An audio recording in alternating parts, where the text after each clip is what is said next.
Om te dink dat dit alles begin met die belydenis. U is die Christus, die Seun van die lewende God. Turkye, die land van oud en nuut, van moderne en antiek, die kombinasie van die twee en Bybelse Klein-Asië.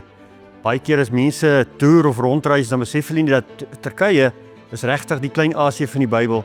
En as jy mens oor Klein-Asië dink, dan gaan jy ver terug. Jy gaan na Paulus se sendingreise, jy gaan na die 7 gemeentes van Openbaring, jy gaan na die briewe van Galasiërs, jy gaan na die briewe van Petrus, jy gaan na die hele Kolossense brief, die hele brief van Efesiërs. Jy ontsluit die Nuwe Testament in so groot mate. 'n land van oud en nuut, 'n land wat getuig van ou waarheid, wat vandag steeds 'n waarheid is, wat in die toekoms steeds bekend moet wees. Kom ons oordink so 'n bietjie die land van oud en nuut. Ons dink so 'n bietjie die Bybelse Klein-Asië. Ons ry so 'n bietjie op die voetspore van Paulus en die 7 gemeentes van Openbaring.